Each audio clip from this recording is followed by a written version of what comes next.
ఈరోజు సంపంగి పువ్వులు ఎలా చేసుకోవాలో చూపించబోతున్నాను. 2 కప్పుల గోధుమ పిండి తీసుకొని సాల్ట్ వేసుకుందాం. 2 టేబుల్ స్పూన్ల ఆయిల్ వేసుకుందాం. తగినన్ని వాటర్ పోసుకుంటూ చపాతీ ముద్దలా కలుపుకుందాం. కలుపుకొని అరగంట సేపు మూత పెట్టుకుని పక్కన పెట్టుకుందాం. 2 కప్పుల గోధుమ పిండికి 2 కప్పుల బెల్లం తీసుకుందాం. కొంచెం వాటర్ వేసుకుందాం. ఇలాచీ వేసుకుందామండి. పాకం ఎలా వచ్చిందో చూసుకుందామండి. చూసారు కదండి, తీగ పాకం వచ్చింది. స్టవ్ ఆఫ్ చేసుకుందాం. పాకం గట్టిపడకుండా కొంచెం నిమ్మరసం వేసుకుందాం. ముద్ద నానింది, సంపంగి పూలు చేసుకుందాం. ఉండలు చేసుకొని చపాతీలా ఒత్తుకుందామండి. 4 వైపులు సమానంగా కట్ చేసుకొని ఇలా మధ్యలో లైన్స్ లా కట్ చేసుకోవాలండి.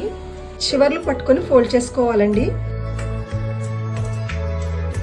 ఉడికించుకొని బాండి పెట్టుకొని ఫ్రైకి సరిపడా ఆయిల్ వేసుకుందాం. ఎక్కిందండి, ఒక్కొక్కటిగా వేసుకుందాం.